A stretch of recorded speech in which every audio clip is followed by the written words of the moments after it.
हरे Krishna.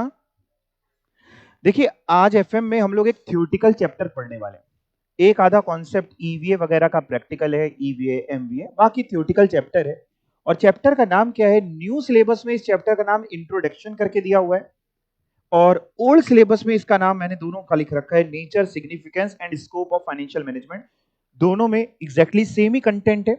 New syllabus में कुछ repetition और भी किया हुआ है जो मैंने यहाँ पे जानबूझ के कवर नहीं किया, जैसे कैश फ्लो फिर से बता दिया। अब आप कैश फ्लो जानते हैं, डिविडेंड डिसीजन जानते हैं, तो वो सारी चीजें उसमें फिर से उन्होंने रिपीट करी हुई हैं इस चैप्टर में।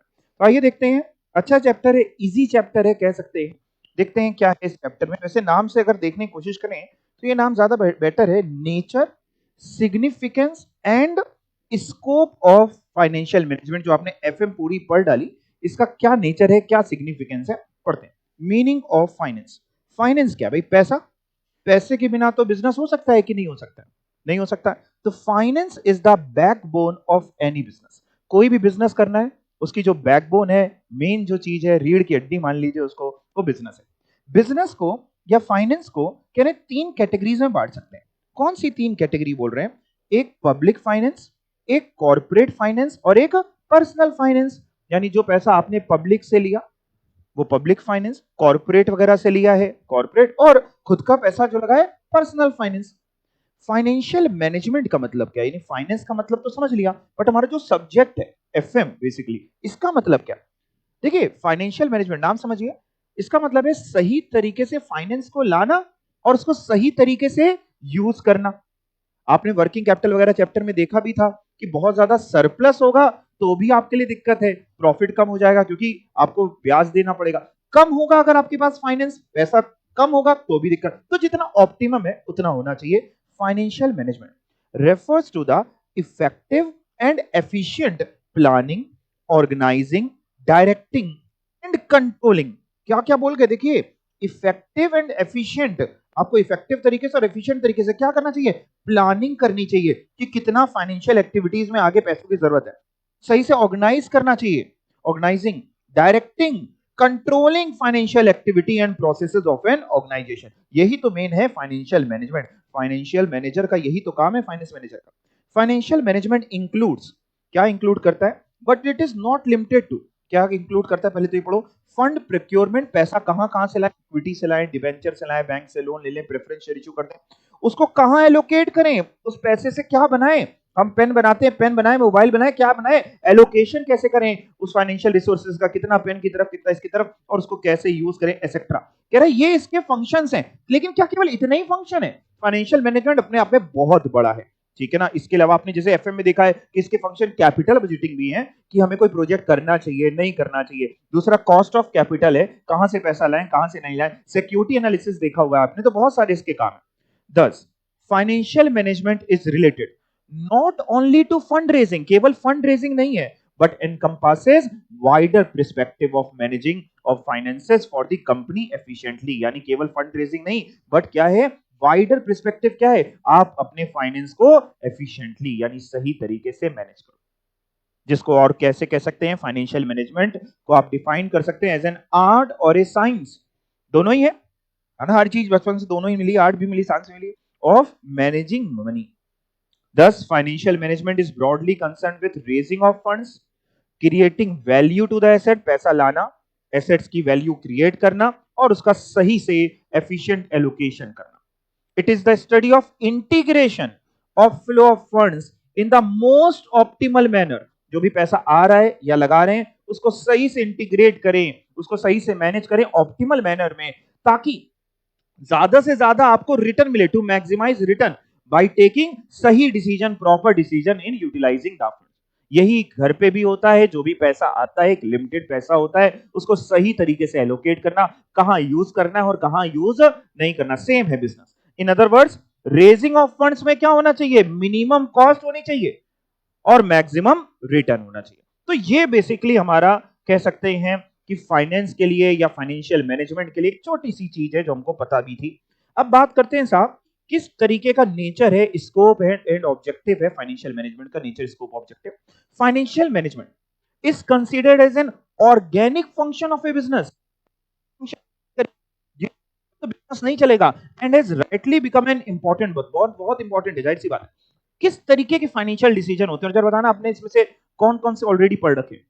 तीन बोर्ड ब्रॉडर बोल रहे हैं, एक इन्वेस्टमेंट डिसीजन, एक फाइनेंसिंग, एक डिविडेंड। इन्वेस्टमेंट डिसीजन में कैपिटल तो फिक्स्ड एसेट में लगा रहे हैं, वर्किंग कैपिटल जो करंट एसेट्स वगैरह में लगा रहे हैं। Financing decision cost of capital कितनी है, कैपिटल स्ट्रक्चर कितना, डेट कितना, इक्विटी। डिविडेंड डिसीजन आपने सब कुछ ऑलरेडी पढ़ रखा है, क्लियर? ये सारे चैप्टर्स पढ़े हुए हम लोगों ने एक एक। ओके जी। Hence making of financial policy, जब भी फाइनेंशियल पॉलिसी बनती है कोई भी, इसमें तीन इंपॉर्टेंट डिसीजन लिए जाते हैं।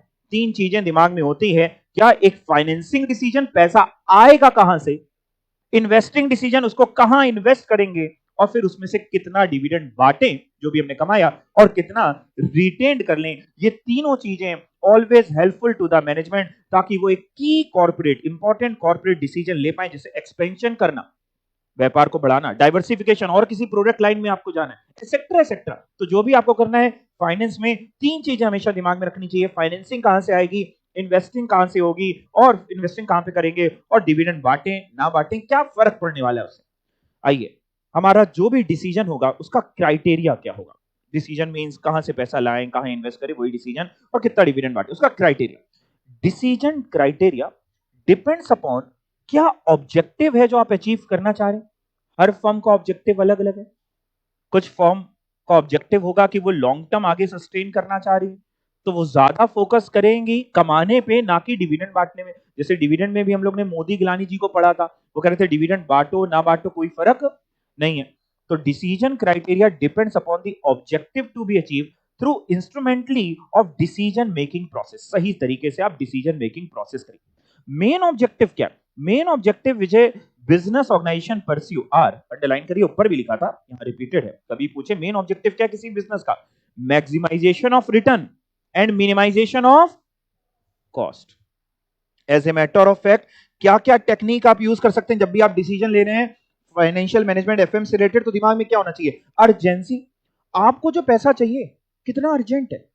अगर ज्यादा अर्जेंट है तो हो सकता है आपको मार्केट से महंगा पैसा भी उठाना पड़े, जहां पे जल्दी आपका सारी चीजें हो रही हो। तो कितना अर्जेंसी है। पे बैक, ये आपने पढ़ा है, बताओ पे बैक पढ़ा है?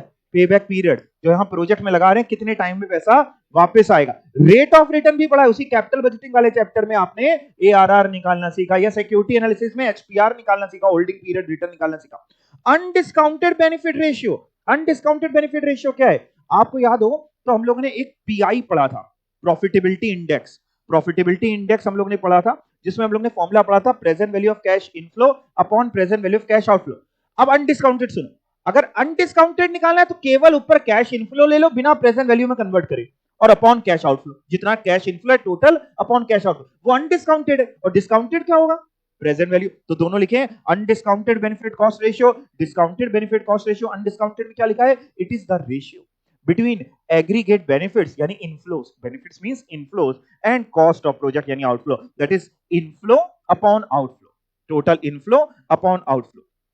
discounted benefit cost ratio क्या होता है? ये ज्यादा रिलायबल। तो देखो एक बात बताओ, अनडिस्काउंटेड में हम प्रेजेंट वैल्यू नहीं ले रहे, डिस्काउंटेड प्रेजेंट वैल्यू ले रहे हैं, ज्यादा विश्वास किस पे कर सकते हैं? Discounted pay. This ratio is more reliable as it is based on present value of future benefit and cost. जिसका फॉर्मूला लिखना हो तो लिख लो, वही है पीआई, आपका प्रॉफिटेबिलिटी इंडेक्स, यानी present value of cash inflow upon present value of cash outflow. आपने क्वेश्चन भी किए थे। इसके अलावा प्रेजेंट वैल्यू मेथड, एनपीवी वगैरह निकालते थे, नेट प्रेजेंट वैल्यू, आईआरआर निकालते थे। तो कह रहे ये सारी चीजें आपको निकालनी चाहिए, तो हम लोग ऑलरेडी सब जानते हैं, हमें कोई टेंशन ही नहीं है। अब एक काम करना, जब मैं चैप्टर करा दूं old syllabus as well as new syllabus, अपनी अपनी बुक से एक बार पूरे चैप्टर की थॉरो रीडिंग ले लेना, आपको सब कुछ बड़ा आसान लगेगा, ठीक है? उसके अलावा बात करते हैं, देखिए जब भी किसी प्रोजेक्ट में आप इन्वेस्ट करते हैं तो दो चीजें साइड बाय साइड चलती हैं, रिस्क एंड रिटर्न, कि आपकी कितनी रिस्क प्रोफाइल है, कितने रिस्क आप ले सकते हैं। जाहिर सी बात है, रिस्क अगर कोई इंसान कम लेना चाहेगा ना के बराबर, तो वो जल्दी शेयर्स वगैरह में नहीं कूदेगा, वो बैंक में एफडी ये सब कराएगा। तो रिटर्न ज्यादा मिलेगा कि कम मिलेगा? कम मिलेगा। और रिस्क अगर थोड़ा ज्यादा लेंगे, रिटर्न की ज्यादा चाहते तो रिस्क भी बढ़ानी पड़ेगी। तो रिस्क और रिटर्न साथ साथ में चलते हुए चलते हैं। Risk and expected return move in tandem. जैसे आपने देखिए कितनी बड़ी जीवन की रिस्क ली, आप एक कोर्स पे आ गए, रिस्क ही तो है। क्या रिस्क है? आपने अपनी पूरी जवानी, पूरा जब लोग कॉलेज लाइफ जी रहे होते हैं है ना, पिक्चरों में दिखाते हैं, है ना, हीरो हीरोइन डांस कर रहे हैं, आप क्या कर रहे हैं, आप सुबह उठ के पढ़ाई कर रहे हैं। आपने एक ऐसी रिस्क ली है, लेकिन ये रिस्क के साथ रिटर्न भी है। आज से 5 साल बाद वो लोग परेशान हो रहे होंगे और आप बढ़िया मालिक बने बैठे होंगे, आपके अंडर वो काम कर रहे होंगे, ठीक है ना, तो रिटर्न भी है। तो रिस्क और रिटर्न हमेशा जीवन में साथ साथ चलता है। Risk and expected return move in tandem. The greater the risk, greater would be the expected return. Risk और रिटर्न की अगर बात हो रही है तो दो चीजों की तो बात होगी, एक है लिक्विडिटी और एक है प्रॉफिटेबिलिटी। एक बिजनेसमैन को क्या चाहिए, लिक्विडिटी चाहिए कि प्रॉफिटेबिलिटी चाहिए? दोनों चाहिए। आप बिल्कुल समझदार हैं, यानी हर बिजनेसमैन लालची, उसको दोनों चाहिए, लिक्विडिटी भी प्रॉफिटेबिलिटी भी। लेकिन अगर आप ध्यान से समझिए, ये जो दोनों हमारे गोल हैं, दोनों हमारे ऑब्जेक्टिव हैं, ये कॉन्फ्लिक्टिंग गोल्स हैं। अगर हम अपने यहां लिक्विडिटी बढ़ाते हैं, यानी सरप्लस फंड रखते हैं यार कि कल को जरूरत पड़ गई तो पैसा अच्छा होना चाहिए, लिक्विडिटी बढ़ाते हैं, प्रॉफिटेबिलिटी कम हो जाती है। प्रॉफिटेबिलिटी कैसे कम हो जाएगी आप जानते हो ना, लिक्विडिटी बढ़ाओगे, ज्यादा पैसा लाओगे, फाइनेंस कॉस्ट, इंटरेस्ट वगैरह ज्यादा देना पड़ेगा, प्रॉफिटेबिलिटी कम हो जाएगी। प्रॉफिटेबिलिटी बढ़ाने जाते हैं, लिक्विडिटी कम हो जाती है। तो आपको क्या करना चाहिए, आपको एक बैलेंस बैठालना चाहिए, लिक्विडिटी और प्रॉफिटेबिलिटी में एक ट्रेड ऑफ बैठालना चाहिए, एक बैलेंस बैठालना चाहिए। पढ़ के देखते हैं क्या लिखा हुआ है। लिक्विडिटी, लिक्विडिटी का मतलब it shows the quickness with which a business or a company can convert its asset into cash। कितनी जल्दी आप अपने एसेट को कैश में तब्दील कर लेंगे, क्यों? टू पे व्हाट इट ओज इन द नियर फ्यूचर, यानी जो भी आपकी लायबिलिटीज हैं वो जैसे जैसे आती हैं आप उसको चुकाते रहे, वो है लिक्विडिटी।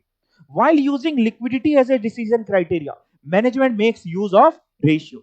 लिक्विडिटी के लिए रेशियोज कौन सा आपने निकालना सीखा, रेशियो चैप्टर भी पढ़ा, करंट रेशियो, जिसमें current assets upon current liability। Current ratio, which is the ratio of current assets to current liability, is widely used by corporate units to judge the ability to discharge short-term liabilities covering the period of up to 1 year। यानी current ratio से हमें पता चलता है कि अगर अच्छा current ratio ज्यादा है, वैसे आइडियल आपको बताइए 2:1 माना जाता है, तो हम ये समझते हैं कि हाँ साहब, इनकी जो भी करंट लायबिलिटीज है उसके 2 गुना करंट एसेट्स है, तो जैसे जैसे करंट लायबिलिटीज ड्यू होंगी, इनके पास अच्छे करंट एसेट्स हैं, ये चुका पाएंगे, तो वो लिक्विडिटी, वो रेशियो ज्यादा होगा, लिक्विडिटी बढ़ेगी। लेकिन बहुत ज्यादा होने पे प्रॉफिटेबिलिटी भी आपकी कहीं ना कहीं कम हो रही है, क्योंकि आपने जरूरत से ज्यादा पैसा वर्किंग कैपिटल में ब्लॉक किया हुआ है। The interpretation of current ratio is that higher the ratio, underline कर लीजिए, जितना ज्यादा रेशियो उतनी ज्यादा liquidity, that is the higher the ratio greater is the ability of the firm to pay off its bill. Liquidity of receivable कैसे निकालते हैं, receivables की, ये भी आपने निकाला था, रिसीवेबल मींस डेटर्स, वो उनसे पैसा कितनी जल्दी मिल रहा है। एक आप निकालते थे, आपको याद होगा, रेशियो में डेटर टर्नओवर रेशियो निकाला था, एक डेटर्स वेलोसिटी निकाला था, जिसको एवरेज कलेक्शन पीरियड बोल रहे थे। डेटर्स वेलोसिटी जितनी कम आए उतना अच्छा, मान लो 20 दिन तो 20 दिन में पैसा मिल जाता है, 40 दिन 40 दिन मिलता है, 40 दिन में मिलता है, तो जितनी कम है उतनी जल्दी आपको पैसा मिलता है। तो कह रहा है लिक्विडिटी अगर किसी को डेटर्स की निकालनी है, रिसीवेबल्स की, तो वो एसीपी से निकाल सकता है, एवरेज कलेक्शन पीरियड से। ये रेशियो इन शॉर्ट रिवील करता है, क्या रेशियो बताता है, पढ़ चुके हैं ऑलरेडी। अगर टू लो आया, बहुत कम आया, तो आप क्या कहेंगे, आपका मतलब है जल्दी पैसा आ रहा है कि देर में पैसा आ रहा है, कम आया यानी जल्दी आया, यानी आप अपनी क्रेडिट पॉलिसी, उधारी पे जो माल बेचते हैं वो ज्यादा दिन के लिए बेचते हैं कि कम दिन के लिए, कम दिन के लिए। आप कहते हैं भैया ले जाओ लेकिन 10 दिन में पैसा चाहिए, और अगर ये रेशियो ज्यादा आया तो आपकी क्रेडिट पॉलिसी ज्यादा है। देखो दोनों कई बार एडवर्स भी हो सकते हैं, आपको समझाते हैं। एवरेज कलेक्शन पीरियड कम है, देखने में तो बड़ा अच्छा लग रहा है, लिक्विडिटी अच्छी, लेकिन इसका एडवर्स इंपैक्ट सोचो, हो सकता है आपने अपनी क्रेडिट पॉलिसी इतनी ज्यादा रेस्ट्रिक्ट कर रखी हो कि इससे सेल्स गिर जाती हो।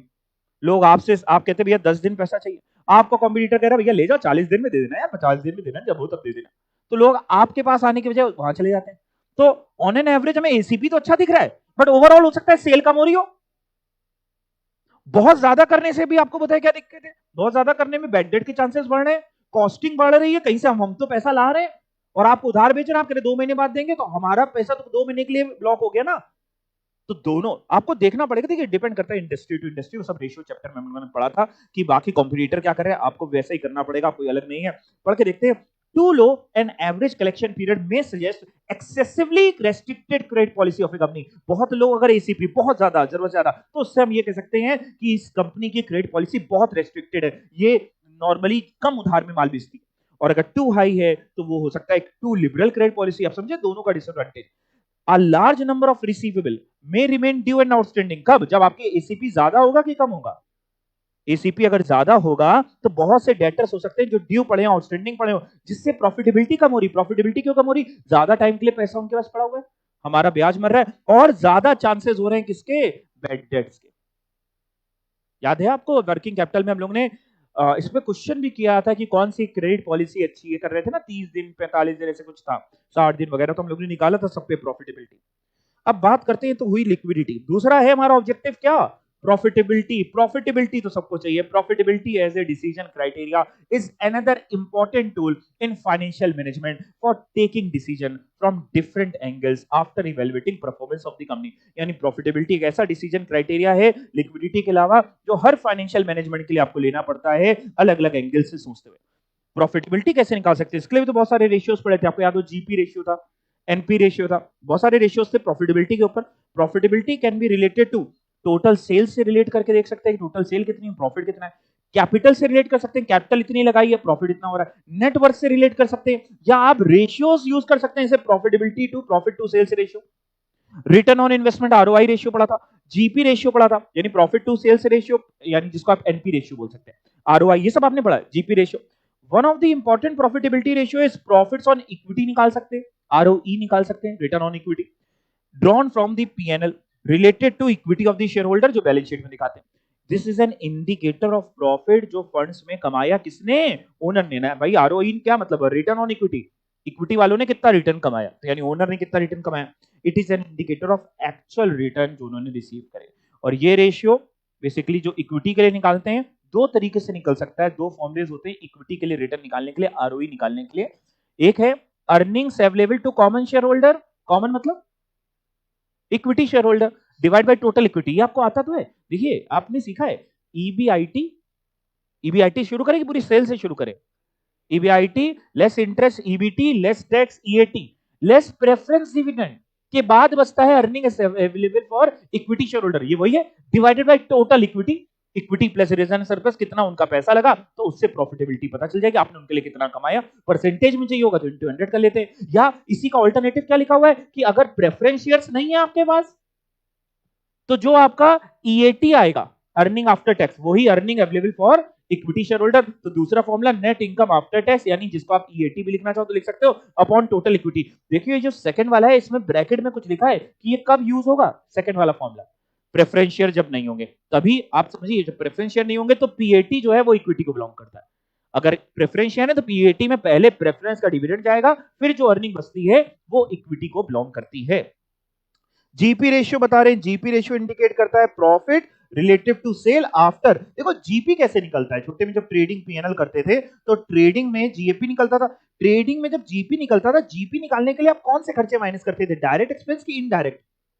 डायरेक्ट एक्सपेंस जीपी ट्रेडिंग में जाता था, जैसे कि वेजेस, परचेजेस, कैरेज इनवर्ड, इस तरीके के डायरेक्ट खर्चे आपके जीपी में जाते थे। और एनपी निकालने के लिए पीएनएल में इनडायरेक्ट कॉस्ट लेके जाते थे, रेंट हो गया, सैलरी हो गई, एडवर्टीजमेंट हो गया, इस तरीके का खर्चे पीएनएल में जाते थे। तो जीपी में क्या जाता है, जीपी आपको ये बता रहा है प्रॉफिट और सेल्स के बीच में क्या रेशियो है, डायरेक्ट एक्सपेंस को, डायरेक्ट कॉस्ट को कंसीडर करके केवल। पढ़ के देखिए, जीपी मार्जिन इंडिकेट करता है प्रॉफिट कितना है in relation to sale, relative to sale, after कौन सा खर्चा माइनस हो रहा है, केवल प्रॉफिट निकालने के लिए केवल कौन सा, डायरेक्ट प्रोडक्शन कॉस्ट। इनडायरेक्ट भी माइनस कर दें तो फिर वो एनपी हो जाता है। ठीक है, इट इंडिकेट, जीपी क्या इंडिकेट करता है, आपका प्रोडक्शन ऑपरेशन कितना एफिशिएंट है, efficiency of production operation. Relationship क्या है आपकी प्रोडक्शन की कॉस्ट और सेलिंग प्राइस, प्रोडक्शन कॉस्ट मतलब डायरेक्ट कॉस्ट और सेलिंग प्राइस में क्या रिलेशनशिप है, मतलब जितना ज्यादा जीपी रेशियो होगा, पहले तो जितना ज्यादा जीपी रेशियो उतना अच्छा कि उतना खराब। जीपी रेशियो किसी का ज्यादा है तो अच्छी बात की खराब, फॉर्मूला होता है GP upon sales into 100, GP ratio पड़ा था, ज्यादा की खराब, प्रॉफिट ज्यादा है, ग्रॉस प्रॉफिट किसी का ज्यादा है तो जीपी रेशियो ज्यादा है, जीपी अपॉन सेल्स इनटू 100 ज्यादा अच्छा की खराब, कम अच्छा, ज्यादा अच्छा होता है ना। तो जीपी ज्यादा कब होगा, जब प्रोडक्शन कॉस्ट कम होगी। तो यानी ये रेशियो से हमें ये पता चलता है किसी का अगर जीपी रेशियो बहुत ज्यादा है तो इसका मतलब अच्छी बात है, उसकी production cost in comparison to sale बहुत कम है।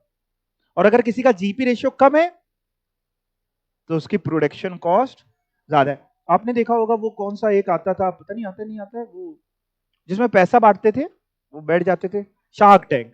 तो उसमें वो ज्यादातर लोगों से क्या पूछते थे, जीपी कितना, बनाने कॉस्ट कितनी आ रही, बेच कितने पे रहे हो। तो जब देख रहे हैं कि भैया तुम्हारा जीपी 30% मान लो जीपी आ रहा है, उनको देख रहे हैं 30% जीपी आ रहा है, और आज के व्यापार करने बैठोगे एडवर्टीजमेंट वगैरह में निकल जाएगा 20-25%, तो 5% कमाओगे, एनपी तो बचेगा ही क्या। जब जीपी ज्यादा होगा तब तो भाई जितना जीपी होगा उससे कम ही एनपी होगा, और जीपी ही तुम्हारा कम है। तो जीपी आपको कहीं ना कहीं सेल और डायरेक्ट कॉस्ट की रिलेशनशिप बता देता है प्रोडक्ट के कॉस्ट की। It indicates efficiency of product operation and relationship between production की कॉस्ट और selling price. Difference between GP और एनपी में क्या अंतर होता है बेटा? जीपी और एनपी, एनपी में एडमिनिस्ट्रेटिव कॉस्ट यानी इनडायरेक्ट खर्चे और माइनस हो जाते हैं, तो एनपी आ जाता है। The difference between GP margin and NP margin is that general and administrative expenses को भी इंक्लूड कर लेते हैं ग्रॉस मार्जिन से, तो एनपी आ जाता है। और एनपी रेशियो हम सबको आता है निकालना, क्या? एनपी मार्जिन बोल लो, नेट प्रॉफिट मार्जिन, या एनपी रेशियो बोल लो। फॉर्मूला हम लोग ने सीखा है net profit after taxes upon sales. NP क्या बताता है? NP is an indicator of company's ability to generate profit after paying सारे टैक्सेस एंड खर्चे, सारे टैक्सेस और एंड सारे एक्सपेंस। मतलब एनपी में क्या क्या माइनस होता है? डायरेक्ट की इनडायरेक्ट, दोनों माइनस हो चुके होते हैं। डायरेक्ट पहले ही माइनस हो चुका होता है जीपी निकालने के लिए, और इनडायरेक्ट भी। तो सारे खर्चे हटा के तुम्हारे पास कितना प्रॉफिट है। एनपी रेशियो ज्यादा है तो अच्छा कि कम है तो अच्छा? ज्यादा है तो अच्छा। अगर ये रेशियो कम हो रहा है, decline in this ratio, NP ratio कम हो रहा है, आपका जीपी रेशियो उतना ही है जितना लास्ट ईयर था। सोच के देखिए, मान लीजिए कंपनी है, उसका जीपी रेशियो लास्ट ईयर भी 50% था, इस बार 50%।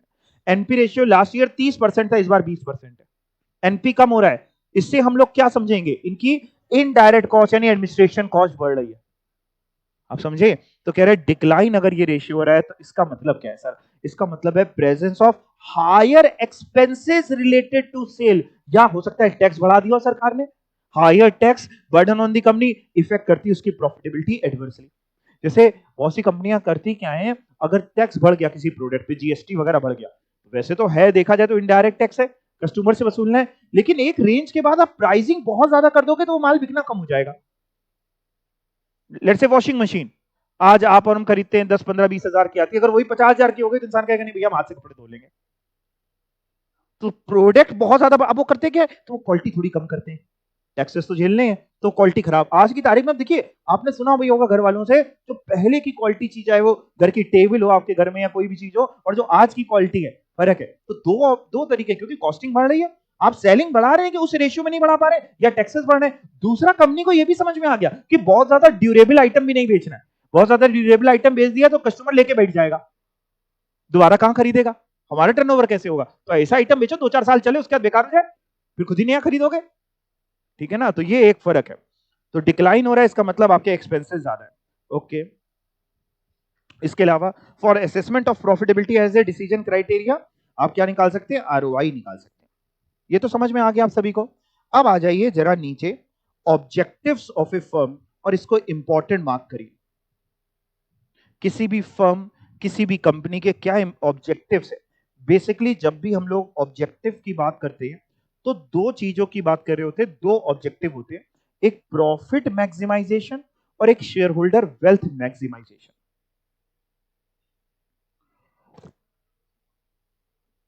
समझिएगा ये है क्या, मेरी तरफ देखें।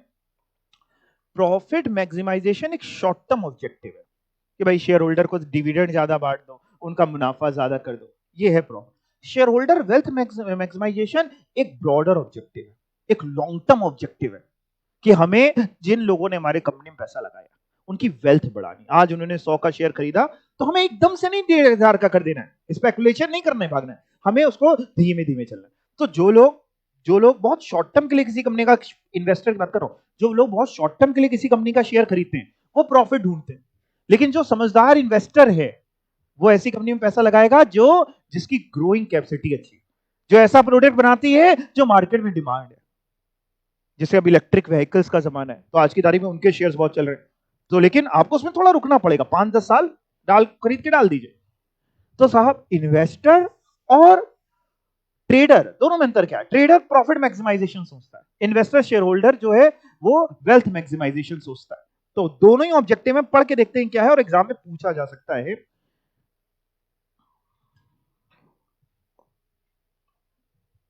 Objectives of a firm, financial management of any business, FM, has to set goals for itself, अपने लिए सेट करना, एंड उसको इंटरप्रेट करना them in relation to the objective of the firm, यानी क्या गोल्स हैं और आपके फर्म के क्या ऑब्जेक्टिव्स हैं, उससे दोनों को करना। जैसे कुछ कंपनियां ऐसी होती हैं जो एक रेगुलर डिविडेंड के लिए जानी जाती हैं, जहां पे लोग जिन कंपनी के शेयर्स खरीदते हैं तो वो इस ऑब्जेक्टिव से खरीदते हैं कि एक रेगुलर इनकम हमें मिलती रहेगी। तो जिनकी रेगुलर इनकम नहीं होती वो ऐसी कंपनी के शेयर्स अगर खरीदना चाहते हैं तो खरीदते हैं जो रेगुलर डिविडेंड बांटती। तो अगर आपकी मार्केट में छवि वैसी है तो आपको वो फिर ऑब्जेक्टिव अपने पूरे करने पड़ेंगे। देखते हैं जरा broadly there are only two alternative objectives of a business firm जो वो परस्यू करती है, एक प्रॉफिट मैक्सिमाइजेशन, एक शेयर होल्डर का वेल्थ मैक्सिमाइजेशन। आइए पढ़ के देखें प्रॉफिट मैक्सिमाइजेशन ये क्या होता है। Profit maximization is considered as an important goal in financial decision making in an organization। एक इंपॉर्टेंट गोल है, बिना प्रॉफिट करे तो कोई पैसा लगाना नहीं चाहता, प्रॉफिट मैक्सिमाइजेशन चाहिए। इट एंश्योर कि फर्म यूटिलाइज करे अपने अवेलेबल रिसोर्सेस को मोस्ट एफिशिएंटली। जैसे हम सभी के पास 24 घंटे हैं तो हमें उस 24 घंटे को मोस्ट एफिशिएंटली यूज करना है। तो वही 24 घंटे को यूज करके ऑल इंडिया रैंक ले आता है, कोई फेल हो जाता है, कोई पास हो जाता है सबके पास रिसोर्सेज उतने ही। तो कह रहा है उस रिसोर्सेज को मोस्ट एफिशिएंटली यूज करना है under conditions of competitive market. Market बड़ा कॉम्पिटिटिव, आप जो प्रोडक्ट बेच रहे हो केवल आप नहीं बेच रहे हो, 40 तरीके की और कंपनियां, तो आप कैसे उसको अलग करोगे, उतने ही रिसोर्सेज आपके पास भी, उसको कैसे बेटर प्रेजेंट कर सकते हो। Profit maximization as a corporate goal is criticized by scholars. यानी स्कॉलर्स क्या करते हैं, जो पढ़े लिखे लोग हैं वो कहते हैं साहब ये सब बेकार, प्रॉफिट मैक्सिमाइजेशन की तरफ क्यों भाग रहे हो। उनका क्या कहना है, किस तरफ भागो, शेयर होल्डर वेल्थ मैक्सिमाइजेशन। तो वो क्यों क्रिटिसाइज करते हैं, क्या ग्राउंड्स पे क्रिटिसाइज करते हैं। कह रहे एक तो ये वेग है कॉन्सेप्चुअली, बिल्कुल बेकार बकवास है कि प्रॉफिट मैक्सिमाइज करने, प्रॉफिट तो शॉर्ट टर्म होता है। दूसरा, it ignores timing of return. आपने कैपिटल बजटिंग में पढ़ा था टाइम वैल्यू ऑफ मनी। तो कह रहा प्रॉफिट में तो आप आज का पैसा देख रहे हो साहब, भविष्य में क्या होगा, वो पैसा बढ़ेगा कम होगा पता नहीं। रिस्क फैक्टर, जो भी इंसान ना शॉर्ट टर्म के लिए पैसा लगाता है वो रिस्क नहीं देखता, वो बस प्रॉफिट कमाने के चक्कर में लगा देता है कि बढ़ जाए जल्दी से, है ना, रिस्क को कहीं ना कहीं इग्नोर कर रहा होता है। It may tempt to make वो decision which may in the long run prove disasters. कई बार ऐसा होता है हम लोग शॉर्ट टर्म खुशी के लिए कोई ऐसा डिसीजन जीवन में ले लेते हैं जहां पे हमें लॉन्ग टर्म दिक्कत हो। शॉर्ट टर्म खुशी, कोई नई मूवी आई, आपने क्या किया, आप चले गए, आपने सोचा ही नहीं कि 1 महीने, महीने बाद, 2 महीने बाद, 4 महीने बाद आपका एग्जाम है। तो वो खुशी मिली लेकिन उससे लॉन्ग टर्म क्या है, आपको सीएस बनने में दिक्कत आई, तो वो शॉर्ट टर्म है। It emphasis in generally short run project, हाँ जो थोड़े समय के लिए है उस पर आप कह सकते हैं। It may cause decreasing share prices, share के प्राइसेस क्यों कम हो जाएंगे, आप केवल प्रॉफिटेबिलिटी पे ध्यान दे रहे हैं, कैसे बढ़ जाए, आप ये नहीं ध्यान दे रहे हैं कि ओवरऑल कैसे सारी चीजें सही हो, आप ऊपर ही दिखावा कर रहे हैं। The profit is only one of the many objectives and variable that if हम consider, कह रहा बहुत सारे ऑब्जेक्टिव में केवल एक ऑब्जेक्टिव प्रॉफिट है। यानी एक ऑब्जेक्टिव मतलब कि और भी ऑब्जेक्टिव है, ऐसा नहीं कि केवल एकमात्र ऑब्जेक्टिव प्रॉफिट है। अंतर समझ में आया आपको।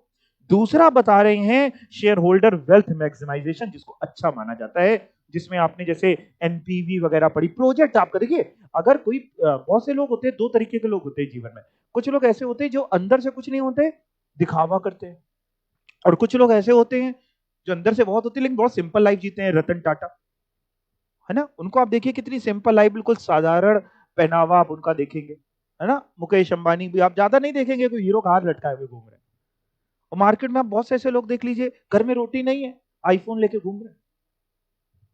क्या बेटर है, बेटर क्या है भाई, दूसरा आपको सिंपल लिविंग, हाई थिंकिंग, ये सब बोलते हैं, तो वो करके रखना है। यानी आपको अपने आप को अंदर स्ट्रॉन्ग करना है, कॉन्सेप्ट क्लियर करने, हमें दिखावा नहीं करना है, हमें खुद अच्छा होना है। तो जब आप अच्छे होंगे आपकी तरक्की अपने आप होगी, चाहे किसी भी सेक्टर में आप हो।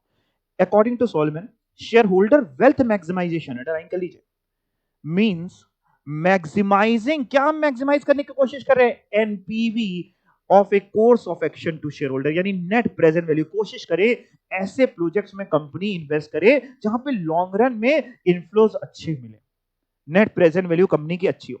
नेट प्रेजेंट वैल्यू या wealth of course of action, of a course of action is the difference. देखिए आपको पता है एनपीवी कैसे निकलती है, डिफरेंस किसका किसका होता है, पता है हमको ये line, present value of cash inflow minus present value of cash outflow, ये लिखा है। कह रहा है एनपीवी जो होती है वो डिफरेंस होता है present value of its benefit, यानी present value of cash inflow जिसको आप बोल रहे हैं, and present value of out cost यानी कैश आउटफ्लो। लिख लो वहां पे एनपीवी इज इक्वल टू, आपको पता है वैसे कैपिटल स्ट्रीम में आपने पढ़ा, लिख लो यहां पे।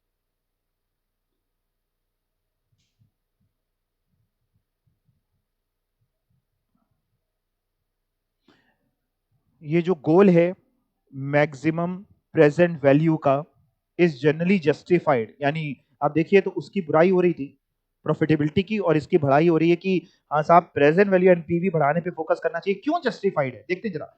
It is consistent with object of maximizing owners economic welfare, यानी मैक्सिमाइज कर रहे ओनर्स के इकोनॉमिक वेलफेयर, लॉन्ग रन में जो उसने पैसा लगाया है वो ठीक रहे। ये फोकस करता है लॉन्ग रन पिक्चर में, जबकि वो फोकस किस पे करता है, शॉर्ट टर्म। न्यू सिलेबस में एक बहुत बढ़िया क्वेश्चन एक्सपेक्टेड है, what is the difference between profit maximization versus share holder maximization, जो मैंने नीचे कवर भी किया है, ठीक है। और इट कंसीडर रिस्क कंसीडर करता है, जबकि वो रिस्क कंसीडर नहीं करता। It recognize value of regular dividend payment, it takes into account time value of money, it maintains market price of its share, it seeks growth in sales and earning, यानी ये पूरी तरीके से overall 360 degree development की तरफ सोच रहा है, और वो केवल आज की सोच रहा है, भविष्य की नहीं सोच रहा है। मैंने इसके अलावा भी दोनों पे आप देखिए तो डिफरेंस लिया हुआ है, पढ़ के देख लेते हैं क्या अंतर है profit maximization versus share holder wealth maximization. Old syllabus new syllabus दोनों के लिए इंपॉर्टेंट टॉपिक है ये। ओल्ड सिलेबस एमसीक्यू में भी बन सकता है क्वेश्चन कि शॉर्ट टर्म गोल किसका है, तो एक ऑप्शन प्रॉफिट मैक्सिमाइजेशन है, एक है शेयर होल्डर मैक्सिमाइजेशन, तो ऑप्शन ऐसे ही कोई से डाले हुए। तो शॉर्ट टर्म गोल किस में होता है, प्रॉफिट मैक्सिमाइजेशन, और long term goal wealth maximization, ठीक है। प्रॉफिट मैक्सिमाइजेशन ऑब्जेक्टिव है बड़ा प्रॉफिट चाहिए, अच्छा ज्यादा प्रॉफिट चाहिए, large amount of profit. Advantage पहले इजी टू कैलकुलेट प्रॉफिट, क्यों, क्योंकि भैया एक आधे साल में हम प्रॉफिट कमा के निकल लेंगे, तो एचपीआर वगैरह निकालना इजी है। आपने एचपीआर निकालना सीखा था ना सिक्योरिटी एनालिसिस में, और एनुलाइज नहीं निकालना पड़ेगा, एक आधे साल के लिए शॉर्ट टर्म ऑब्जेक्टिव है। इजी टू डिटरमाइन कि कितना लिंक है बिटवीन फाइनेंशियल डिसीजन में, कितना पैसा लगा और कितना कमा लिया। डिसएडवांटेजेस सुनिए, डिसएडवांटेज ज्यादा है क्या, emphasis on the short term, ignore करता है रिस्क को, अनसर्टेनिटी को। जैसे कुछ लोग भाग के शादी कर लेते हैं, तो वो क्या देख रहे हैं, शॉर्ट टर्म ऑब्जेक्टिव पूरा कर रहे हैं कि हमने प्यार किया और प्यार अंधा है। लॉन्ग टर्म ऑब्जेक्टिव क्या था, आपने घर वालों से सबसे दगा कर ली, और जिसके साथ भाग के शादी करी वो भी एक समय के बाद हो सकता है आप पे ध्यान ना दे रहा हो या ना दे रही हो, तो ये भी गया और वो भी गया, ठीक है। हम आपको देखो कितना ज्ञान देते चलते है कि नहीं। Ignores the timing of returns, timings को इग्नोर करता है कि भैया मिल गया ये ठीक है, और कितने टाइम में मिला और ये सब नहीं। और इमीडिएट रिसोर्सेज की रिक्वायरमेंट, आपको प्रॉफिट आज कमाना है तो आज पैसा तुरंत लगाना है, जल्दी अमीर बनना है जल्दी पैसा लगाना है, और जल्दी अमीर बनने जैसा कुछ होता नहीं इस दुनिया में, ये ध्यान रखना। शेयर होल्डर वेल्थ मैक्सिमाइजेशन, ये अच्छी चीज है, क्या है, हाईएस्ट कोशिश कर रहे हैं हाईएस्ट मार्केट वैल्यू पहुंचे कॉमन स्टॉक, यानी फाइनेंशियल मैनेजर अच्छा काम कर रहा है कि लॉन्ग रन में बढ़िया हम लोगों को अपने शेयर की वैल्यू दे पाए। एम्फेसिस करता है लॉन्ग रिटर्न में, रिस्क को अनसर्टेनिटी को सोच समझ के काम करता है, पैसा बहुत सोच समझ के लगाया जाता है, कहां लगा रहे कहीं नहीं। टाइमिंग को भी देखता है, नहीं प्रेजेंट वैल्यू को कंसीडर करता है, जब एनपीवी निकालता है तो प्रेजेंट वैल्यू निकालता है, और रिटर्न को तो दिमाग में रखता है कि लॉन्ग रन में कितना मिलेगा। साहब नुकसान की बात करें या डिसएडवांटेज की बात करें, फाइनेंशियल डिसीजन और स्टॉक के प्राइस में तुरंत आपको कोई रिलेशनशिप नहीं मिलेगी, आपको रुकना पड़ेगा। ऐसा नहीं कि आज पैसा लगाया रोज आप शेयर के प्राइसेस को देख रहे हो तो दिल दुखेगा।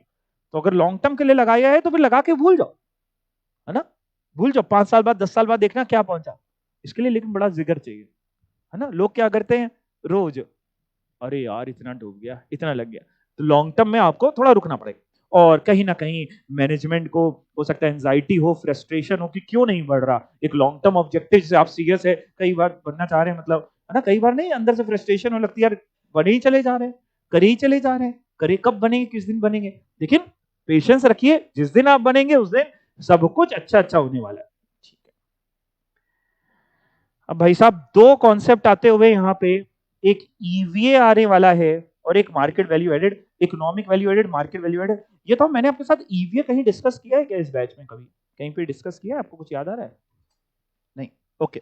मैं समझाता हूँ ईवीए क्या होता है।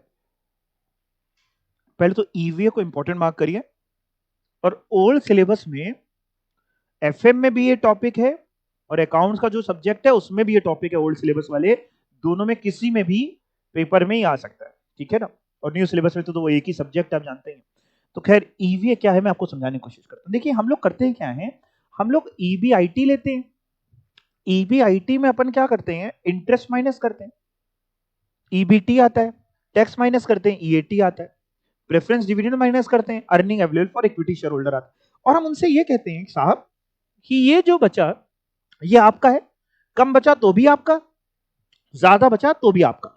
ये काम अकाउंटेंट करता है। यानी जब अकाउंटिंग प्रॉफिट निकालते हैं तो ऐसे निकलते हैं, लेकिन जब कोई इकोनॉमिस्ट प्रॉफिट निकालता है, इकोनॉमिक प्रॉफिट निकालता है, तो वो क्या कहता है, वो कहता है साहब ठीक है इक्विटी वालों के लिए बचे, लेकिन आप ये भी देखिए कि आप इक्विटी से जो पैसा लाए थे, इक्विटी से जो पैसा लाए थे उसकी कॉस्ट ऑफ कैपिटल क्या थी, उनकी एक्सपेक्टेशन क्या थी।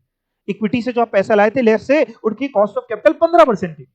अब जो बचा है वो 15% भी हटाओ, उसके बाद कितना बचा है तब तो फर्म हम कहेंगे अच्छा कमाया। मान लो आप इक्विटी से 1 लाख लेके आए और इक्विटी की एक्सपेक्टेशन थी 15%, तो रिटर्न आपका कितना बनता है 15,000। जो हमारी earning available to equity share holder निकली, मान लो वो निकली 20,000, earning available to equity share holder निकली 20,000। इकोनॉमिक प्रॉफिट कहते हैं, इकोनॉमिस्ट कहते हैं कि साहब आपको इक्विटी के लिए कमाना था 15, आपने कमाया 20, ये जो 5 एक्स्ट्रा कमाया एक्चुअल में आप यही परफॉर्म कर रहे हो, यानी भविष्य में आप ग्रो अच्छा करोगे।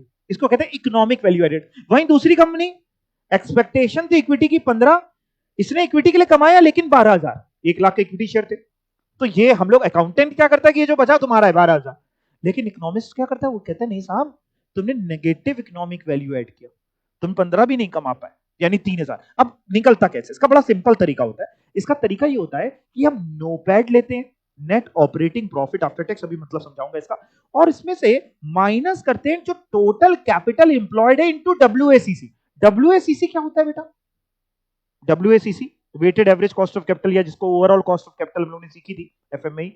कौन से सोर्स की होती है, एक सोर्स की होती है कि सबकी, सबकी। अब देखिए है क्या, आपने जो टोटल कैपिटल लगाई, टोटल कैपिटल मतलब इक्विटी डेट प्रेफरेंस शेयर सबकी मिला के इनटू डब्ल्यूएसीसी, मान लो हमने टोटल कैपिटल 1 करोड़ लगाई, डब्ल्यूएसीसी मेरा है लेट से 12% का, तो 1 करोड़ का 12% 12 लाख। तो ये जो 12 लाख है ये हमें कमाना था किसके लिए, सबके लिए।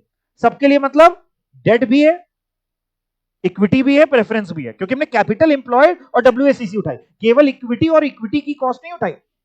अब हमने चेक करते हैं हमने उनके लिए कमाया कितना। अब उनके लिए कमाया कितना उसमें हम करते क्या, उसमें हम ईबी, वैसे नॉर्मल कोर्स में क्या करते हैं, ईबीआईटी में लेस करते हैं इंटरेस्ट, तो ईबी आता है, ईबीटी आता है, लेस करते हैं टैक्स तो क्या आता है ईएटी। जब ईएटी आता है ना, ईएटी में तो टैक्स भी माइनस हो चुका है और एक चीज और क्या माइनस हो चुकी है, इंटरेस्ट। हमें एक ऐसे प्रॉफिट्स चाहिए जो प्रॉफिट्स इक्विटी वालों को भी बिलोंग करते हो, प्रेफरेंस वालों को भी बिलोंग करते हो, और डेट वालों को भी बिलोंग करते हो। लेकिन ईएटी में तो हम ब्याज हटा चुके हैं, तो हम दोबारा क्या करते हैं, ईएटी में इंटरेस्ट ऐड कर देते हैं। ईएटी में क्या ऐड कर देते हैं, ऐड बैक इंटरेस्ट, टैक्स नहीं केवल इंटरेस्ट। जैसे ही हम ईएटी में इंटरेस्ट ऐड कर देते हैं तो वो नोपैड कहलाने लगता है, that is net operating profit after tax. तो net operating profit after tax means tax minus हो चुका है लेकिन अभी ब्याज है इसमें। तो करते कैसे, फिर से सुनिए, ईबीआईटी में पहले इंटरेस्ट हटाते हैं, ईबीटी आता है, फिर टैक्स हटाते हैं, तो ईएटी आता है, फिर इंटरेस्ट ऐड बैक करते हैं। सर अगर हम डायरेक्टली ईबीआईटी में टैक्स माइनस कर दे तो नहीं, नहीं गलत हो जाएगा। क्यों, क्योंकि टैक्स तो किस पोर्शन पे देना पड़ता है, टैक्स ईबीआईटी थोड़ा ना देना पड़ता है, ईबीटी पे देना पड़ता है। टैक्सेबल प्रॉफिट क्या होता है, ईबीटी। तो पहले ईबीआईटी में इंटरेस्ट हटाओ, ईबीटी आपको दिया होगा वैसे 99.99% नोपैड खुद ही दे देता है, लेकिन अगर कभी ना दे तो कॉन्सेप्चुअली भी दिमाग में हो तो हम करते हैं EBIT minus interest EBT less tax EAT. यहां तक हम सबको बताए। इन शॉर्ट ईएटी में अगर इंटरेस्ट को ऐड बैक करते हैं तो नोपैड आ जाता है। और नोपैड में क्या माइनस कर रहे हैं, capital employed into WACC. Capital employed means equity की, डेट की, प्रेफरेंस की, तीनों। जब डब्ल्यूएसीसी ले रहे हैं तो कैपिटल एम्प्लॉयड कौन सी होगी, तीनों की। तो पढ़ के देखते हैं जरा क्या लिखा है, EVA is the after tax flow generated by A business. After tax कितना कैश फ्लो जनरेट कर रहा है माइनस कॉस्ट ऑफ कैपिटल जो आपने डिप्लॉय करी, यानी आफ्टर टैक्स कितना कैश फ्लो जनरेट हो रहा है, दैट इज इसको नोपैड बोल रहे हैं, माइनस कितनी कॉस्ट ऑफ कैपिटल थी जो आपने जितनी कैपिटल लगा रखी, जिसको कैपिटल एम्प्लॉयड इनटू डब्ल्यूएसीसी बोल रहा है। नीचे फॉर्मूला लिखा हुआ है, representing real profits versus paper profit. Accountant क्या करता है, पेपर प्रॉफिट निकालता है कि साहब इतनी अर्निंग अवेलेबल हुई इक्विटी शेयर होल्डर के लिए, इतना ईएटी आया। इकोनॉमिक्स क्या करता है, रियल प्रॉफिट देखता है कि वाकई तुम्हारी सारी कॉस्ट हटा करके, उनसे भी तो पैसा लाए थे तो एक कॉस्ट तो थी, वो कितना कमाए, वो रियल प्रॉफिट। ईवी अंडरलाइन करता है शेयर होल्डर की वैल्यू। अगर देखिए ईवी आपका पॉजिटिव है तो आपने शेयर होल्डर के एक्सपेक्टेशन से ज्यादा कमाया, यानी उनकी वैल्यू क्रिएट करी कि वैल्यू लूज करी, क्रिएट करी। तो ईवीए अंडरलाइन करता है शेयर होल्डर्स की value increasingly the main target of leading company strategies. तो हर कंपनी जो लीडिंग कंपनी है उसका टारगेट है ईवीए ज्यादा से ज्यादा कमाए। ईवीए कमाएंगे अपने आप शेयर होल्डर की वेल्थ बढ़ेगी, शेयर होल्डर की वैल्यू बढ़ेगी। Share holders are the players जो प्रोवाइड कर रहे हैं। शेयर होल्डर्स क्या देते हैं आपको?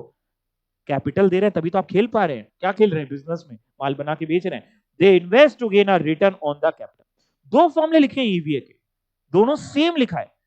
Operating profit means NOPAT minus capital charge means cost of capital into WACC, जिसको आप याद सेकंड वाला कर लीजिए, दोनों है सेम ही। याद सेकंड वाला कर लीजिए। क्या नोपैड फुल फॉर्म लिखना हो तो लिख लो, net operating profit after taxes, जिसमें टैक्स माइनस हो चुका होगा लेकिन ब्याज वगैरह एड बैक हो गया होगा, minus cost of capital means cost of capital, या कुछ लोग इसको डब्ल्यूएसीसी भी बोलते हैं, आप डब्ल्यूएसीसी लिख सकते हो। इनटू कैपिटल, इनटू कैपिटल, ये कैपिटल एम्प्लॉयड भी आप बोल सकते हो, जो टोटल कैपिटल आपने लगाई हुई है। क्वेश्चन करके देखते हैं जरा, दो क्वेश्चंस हैं। XYZ ने कितनी कैपिटल इन्वेस्ट कर रखी है? 150 करोड़। टोटल कैपिटल जो एम्प्लॉयड है वो 150 करोड़ है। After tax operating income 20 crore है। नोपैड दे दिया आपको भाई, फॉर्मूले में देखिए क्या चाहिए हमें, एक तो नोपैड चाहिए, वो मिल गया 20 crore, minus capital employed into WACC. Capital employed है 150 करोड़, डब्ल्यूएसीसी आपको दी है कंपनी की कॉस्ट ऑफ कैपिटल यानी overall cost of capital, WACC 12%। बताओ ईवीए निकाल पाओगे? निकालो। 20 करोड़ माइनस ब्रैकेट में 150 का 12%, 150 करोड़ का 12%, कितने करोड़? 2 करोड़। 150 का 12% कितना हुआ? 18 करोड़। 20 करोड़ माइनस 18 करोड़ यानी 2 करोड़। बिल्कुल ठीक। इतना इजी होता, मतलब ईवीए निकालना के क्वेश्चन अगर आ गया और आपको नोपैड भी दे रहा है ना, बस बचा क्या क्वेश्चन, बस फॉर्मूला आपके दिमाग में हो तो आप कर लोगे ना। फॉर्मूला लिख के करना सुंदरता के साथ, ठीक है? आ गया सबको समझ में कि कराएं? आ गया ना? दूसरा क्वेश्चन करें।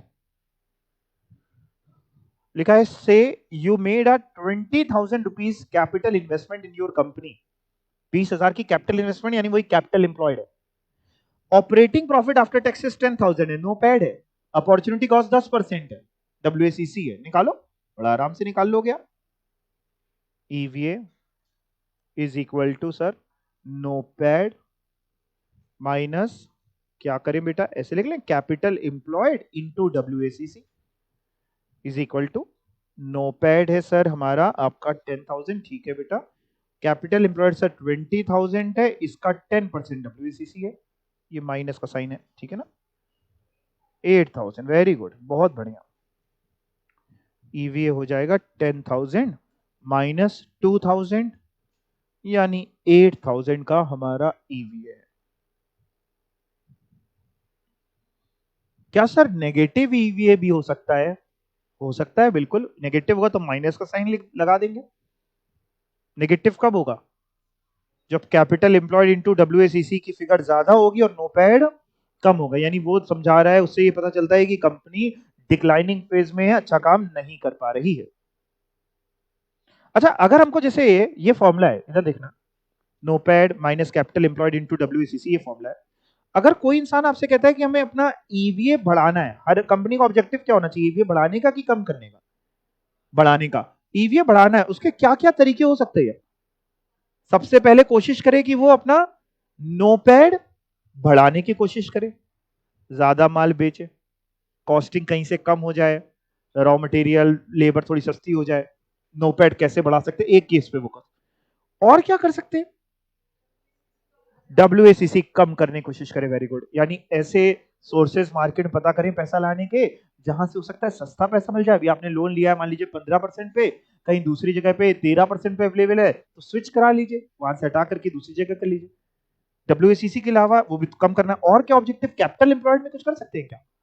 अगर आपको लग रहा है आपके पास सरप्लस कैपिटल है जिसकी जरूरत नहीं है, तो उसको वापस कर दो, उनका पैसा थोड़ा सा कम कर लो, अपनी कैपिटल कैपिटल कम कर लो, प्रॉफिटेबिलिटी कम ना करो, उतनी कैपिटल में, मतलब कम कैपिटल में उतना ही प्रॉफिट कमा के दिखाओ। तो ये तरीके ईवी अगर इंक्रीज करना है आपसे, हो सकता है एग्जाम में ऐसा क्वेश्चन पूछ ले कि डायरेक्टली या तो ईवी इंक्रीज कैसे होगा, या तो ये, या थोड़ी कहानी बना के कैसे पूछ सकता है। मेरी तरफ देखो, क्योंकि जब प्रोफेशनल का पेपर एफएम का, जो पहले एफएम थी ना प्रोफेशनल में पहले, तो उसमें सब्जेक्टिव ही तो था एफएम उसमें, तो उसमें क्वेश्चन ये बहुत बार आया करता था। तो हम सोच रहे हैं, वो भी पढ़ाया हुआ है, तो दिमाग में रहता है कि इस तरीके क्वेश्चन पूछ सकता, कहानी ऐसे बना सकता है कि एक कंपनी आपको डेटा दे दिया, उसका नोपैड दे दिया, मतलब कैपिटल एम्प्लॉयड दे दी, डब्ल्यूसीसी दे दी, और आपसे कहेगा ईवीए निकाल दो and suggest corrective actions for improving EVA, या सजेस्ट रेमेडियल एक्शंस। तो यही लिखना है जो ये लिखा है, ईवीए कैसे बढ़ाया जा सकता है। ठीक है, EVA will increase if operating profit grow करेगा, ऑपरेटिंग प्रॉफिट मींस नोपैड अगर ग्रो करेगा विदाउट इंप्लॉइंग एडिशनल कैपिटल, बिना और कैपिटल लाए उतनी ही कैपिटल से कैसे बढ़ा सकते हैं नोपैड, अगर बढ़ा लोगे एक अच्छी एफिशिएंसी के साथ तो आपका काम बढ़ जाएगा। जैसे बढ़िया एग्जाम में रैंक कैसे लाए, बिना अटेम्प्ट बढ़ाए, इसी अटेम्प्ट में कैसे और मेहनत कर ले, तो वो ये ग्रेटर एफिशिएंसी। दूसरा, एडिशनल कैपिटल जो इन्वेस्ट करें अगर बिजनेस में और पैसा लाएं, तो अगर पैसा ला रहे हैं और जहां पे आप पैसा ला रहे हैं मान लो 12% रिटर्न से, 12% कॉस्ट है, तो उस पैसे को इन्वेस्ट ऐसी जगह करो जहां पे 12 से ज्यादा कमाओ, तो नोपैड बढ़ेगा, कैपिटल और डब्ल्यूसीसी कम है उसकी, तो अपने आप आपका फायदा मिलेगा, ईवीए बढ़ेगा। एडिशनल कैपिटल जो इन्वेस्ट करो प्रोजेक्ट में, ऐसे प्रोजेक्ट में इन्वेस्ट करो जो एक हायर रिटर्न दे देन किसके मुकाबले, जहां से पैसा ला रहे हो उसकी जो कॉस्ट है, cost of procuring new capital. कोई अगर अनप्रोडक्टिव कैपिटल है उसको लिक्विडेट करो, उसको खत्म करो, वापस करो उनका पैसा, यानी अनप्रोडक्टिव यूजेस ऑफ कैपिटल को कर्टेल करो, कम करो, तो उतनी कैपिटल रखो जो सही से आप यूज कर रहे हो। यहां तक बात समझ में आ गई? आप आगे चाहें तो एक आधा पॉइंट जोड़ भी सकते हैं, डब्ल्यूएसीसी कोशिश करें कि कम करने की, वो पॉइंट भी आप जोड़ सकते हैं। इसके बाद साहब दूसरा आता है मार्केट वैल्यू एडेड। ये क्या होता है मैं आपको समझा, देखिए इकोनॉमिक वैल्यू एडेड प्रॉफिट्स पे डील करता है कि आपने कितना कमाया ओवरऑल और कितना ओवरऑल कमाना चाहिए था, इंक्लूडिंग इक्विटी। ये क्या करता है, ये वैल्यू पे डील करता है कि आपके शेयर की, डेट की, प्रेफरेंस शेयर की, सबकी मार्केट वैल्यू कितनी है और माइनस कितना इन्वेस्ट हुआ था, यानी बुक वैल्यू कितनी है। इससे होता है मार्केट वैल्यू एडेड, यानी कितनी आपने मार्केट वैल्यू ऐड करी। मान लीजिए आपने कैपिटल इन्वेस्ट करी थी ओवरऑल 1 करोड़ की, आज उस पूरी कैपिटल की जो मार्केट वैल्यू है वो 1.5 करोड़ है, तो कंपनी ने कितनी मार्केट वैल्यू ऐड करी, 50 लाख की। ये बताता है, सबसे आसानी होता है, ये भी टफ नहीं होता, मैं पढ़ाता हूं आपको कैसे करना है, क्वेश्चन भी करा दूंगा। Market value added is a calculation जो क्या बताता है sir, shows the difference between market value कितनी है कंपनी की आज और कितना कैपिटल कंट्रीब्यूट करी थी किसने, ऑल इन्वेस्टर मतलब बेटा, ऑल इन्वेस्टर मतलब इक्विटी की डिबेंचर सारे, लिखा है बोथ, बॉन्ड होल्डर मतलब वही डिबेंचर होल्डर, डिबेंचर होल्डर हो गया, बैंक से जो लोन लाए वो सब, और इक्विटी सब मिला के, यानी उन सब लोगों ने जितनी टोटल कैपिटल इन्वेस्ट करी थी और उस पूरे की आज जो मार्केट वैल्यू है। यानी ऐसे कह सकते हैं, इधर एक मिनट देखना, ऐसे कह सकते हैं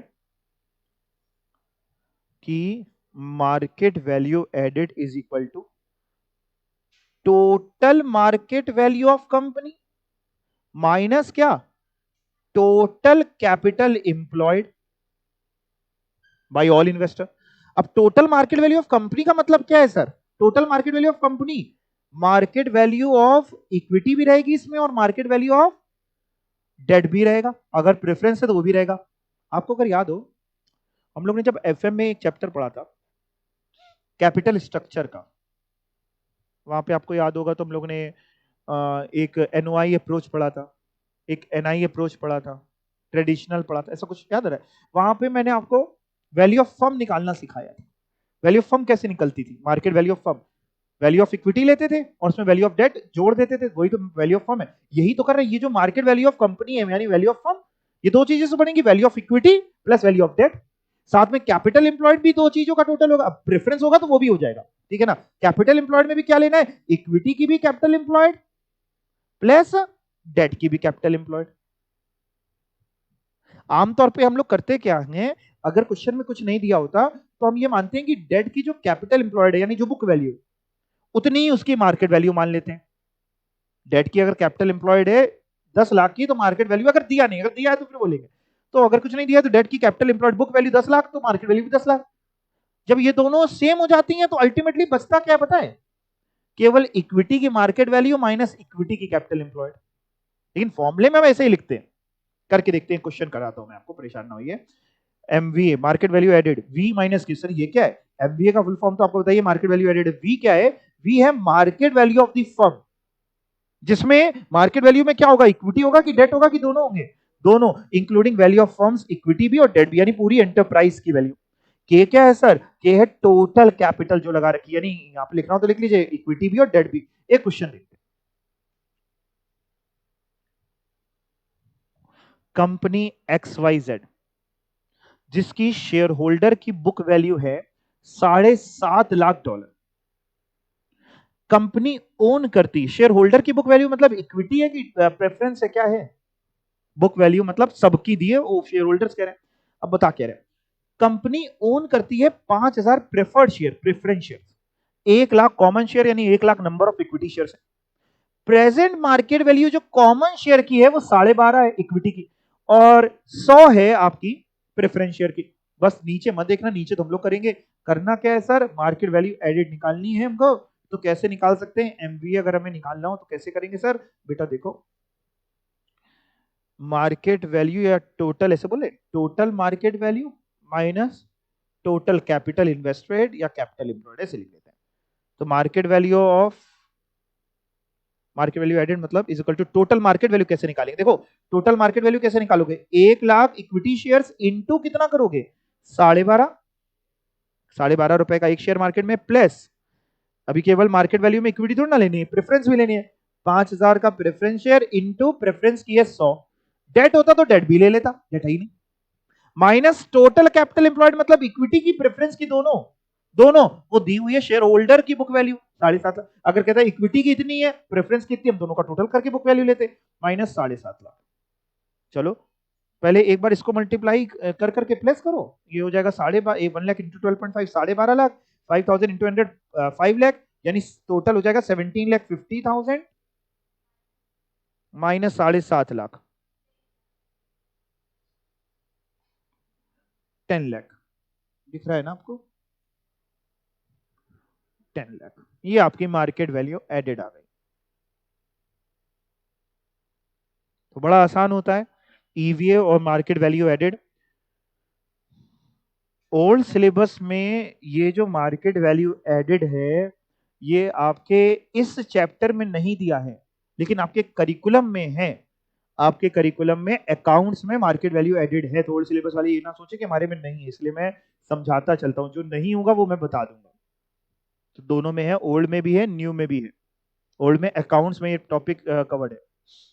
खैर, उसके बाद एक आधे छोटे छोटे टॉपिक और हैं।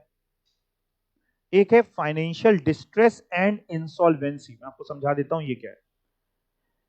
देखिए, आपके पास कई बार ऐसा होता है कि पैसा बहुत है, आप पैसे वाले हैं, लेकिन हो सकता है उस समय लिक्विड मनी ना हो। आपका पैसा है, बिजनेस कर रहे हैं, लेकिन अभी पैसा में डेटर से मिलना है, थोड़े टाइम बाद मिलना है, या कहीं इन्वेस्ट कर रखा है ना, अभी लिक्विड मनी नहीं है। या कई बार ऐसा होता है कि वो दोनों ही नहीं है।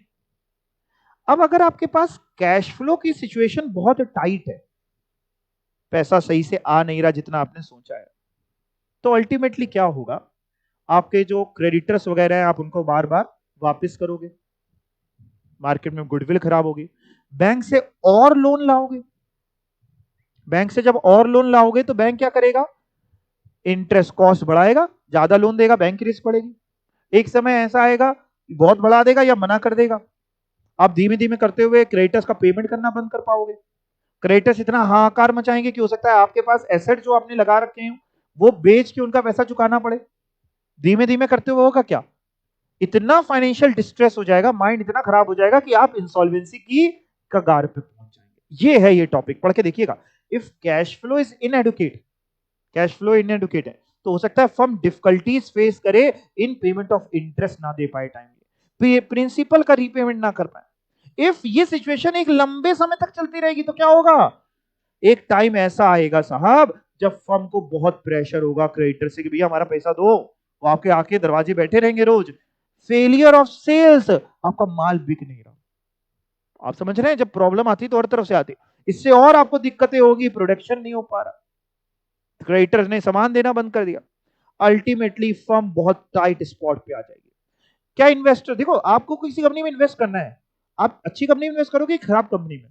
अच्छी, यानी इन्वेस्टर और हाथ इन्वेस्ट करेंगे कि हाथ खड़े कर लेंगे? हाथ खड़े, बल्कि इन्वेस्टर भी कहेगा कंपनी डूब रही, हमारा पैसा भी वापस करो भैया, वो भी वापस मांगने आ जाएगा, है ना? क्रेडिटर अपना लोन वापस लेने की कोशिश करेंगे। कैपिटल मार्केट में आपके शेयर के प्राइस हेविली डिस्काउंट, मतलब हेविली गिरना शुरू हो जाएंगे, हर तरफ से परेशानियां आ रही हैं। 10 अल्टीमेटली फर्म को फाइनेंशियल डिस्ट्रेस हो जाएगा, अल्टीमेटली उसके पास कोई चारा बचेगा नहीं, कोई पैसा दे नहीं रहा है तो अपने एसेट्स बेचने पड़ेंगे लायबिलिटीज चुकाने के लिए, ऑब्लिगेशन चुकाने के लिए। और जब आप एसेट बेचते हो, मान लो अगर आपको गरजू हैं, जल्दी कोई एसेट बेचना है, तो तेज ज्यादा में बिकेगा कि कम पे बिकेगा? कम पे। तो कह रहा है देखिए, it may have to sell it asset to discharge its obligation to outsider at a price below their economic value, जिसको कहते हैं डिस्ट्रेस सेल करनी पड़ी, मजबूरी में बेचना पड़ा। जब मजबूरी में बेचते हैं तो सामने वाला भी आपका फायदा उठाएगा। जब सेल प्रोसीड कम आई, एसेट से पैसा आया कम, लायबिलिटी ज्यादा है साहब, तो चुकाओगे कैसे? और आप अल्टीमेटली वो बिजनेस कहां पे पहुंच जाएगा? इंसॉल्वेंट। तो यानी सिचुएशन शुरू होती है आपकी कहां से? डिस्ट्रेस से। और खत्म कहां पे होती है? अगर वो डिस्ट्रेस लंबे समय की चलता रहा, अगर आपने जल्दी सही नहीं किया, तो आप इंसॉल्वेंसी की कगार पे पहुंच जाएंगे। इसका बहुत बढ़िया एग्जांपल आप सीसीडी ले सकते हैं। सीसीडी सुना है ना आपने? उसके मालिक ने सुसाइड कर लिया, सुना है आपने? 5,000 करोड़ का कर्जा था, उसने सुसाइड कर लिया। उसकी वाइफ जो हाउसवाइफ थी, उसने टेकअप किया, जिसको बिजनेस का कोई आइडिया नहीं था, और आज की तारीख में प्रॉफिट में रन कर दिया है बिजनेस को। मतलब हस्बैंड जो इतना बड़ा बिजनेस टाइकून था, वो इतना परेशान हो गया कि चुकाएंगे कैसे, उसने सुसाइड कर लिया। वाइफ ने हाथ खड़े नहीं किए। आप उसकी केस स्टडी पढ़िए, मजा आ जाएगी उसका पूरा, कभी बैठेंगे टाइम होगा तो, मतलब मजा आ गई वो। क्योंकि ऐसे ऐसे लोग जिसको आप सोचते हैं ये तो हाउसवाइफ, इसको क्या ही आता है, लेकिन दिमाग देखिए उस बंदी का, गजब दिमाग है। आज की तारीख में बहुत कम कर्जा बचा है, बहुत कम बचा है, शायद 400-500 करोड़ बचा है, कुछ ऐसा। खैर, फाइनेंशियल मैनेजमेंट, अब ये तो टॉपिक आपको बताइए, साइंस है कि आर्ट है? दोनों है। साइंस है कि आपको नॉलेज पता हो, और आर्ट है कैसे उसको अप्लाई करते हैं। उसके बाद फाइनेंशियल मैनेजर के क्या क्या रोल हैं, आखिरी टॉपिक, कैश फ्लो को फोरकास्ट करना, कितना आएगा कितना जाएगा, फंड्स को सही जगह से रेज करना, इंटरनल फंड जो कमा रहे हैं उसमें से कितना डिविडेंड बांटे, कितना रोक लें, कॉस्ट कंट्रोल करना, कहां से पैसा ला रहे हैं, कम कॉस्ट पे लाएं, प्रोडक्ट की कॉस्टिंग कम हो, प्राइसिंग प्रोडक्ट का अच्छा हो, प्रोडक्ट लाइन और सर्विसेज, कौन सा प्रोडक्ट बनाए कौन सा बेचें। अभी जैसे आप देखिए तो रिलायंस हो, टाटा हो, ये सब रिटेल में आ गए, मतलब ये लोग रिटेल, ट्रेंड्स वगैरह, ट्रेंड्स किसका है? रिलायंस का। जूडियो किसका है? टाटा का। ये रिटेल में आ गए, ये मतलब इनका दिमाग समझिए, कह रहे प्रोडक्ट लाइन में रिटेल में पहुंचना पड़ेगा साहब। अब आप बहुत सारे ऐसे बहुत सारे, तो आप प्रोडक्ट लाइन क्या हो, फोरकास्ट करो, प्रॉफिट, रिक्वायर्ड रिटर्न कैसे मेजर होगा, एसेट्स को सही से मैनेज करो, फंड्स को सही से मैनेज करो। तो बहुत सारी चीजें हैं जो एक फाइनेंस मैनेजर को, रोल है जो एक फाइनेंस मैनेजर को निभाना चाहिए। ठीक है, अब करने क्या वाले हैं? अब घर पे, सबसे पहले तो घर पे जाके जो मेरे नोट्स हैं इसी को एक बार रीड करेंगे, उसके बाद आज ही, कल नहीं, आज ही जाके एक बार मॉड्यूल पकड़ के बस रीडिंग डाल लो, पूरे चैप्टर को रीड कर लो, ओल्ड सिलेबस वाले अपनी बुक से, न्यू सिलेबस वाले अपनी बुक से। कुछ ना समझे तुमसे पूछ लेना, व्हाट्सएप कर देना, कुछ भी कर लेना, हमसे पूछ लेना। ठीक है, चलो, थैंक यू।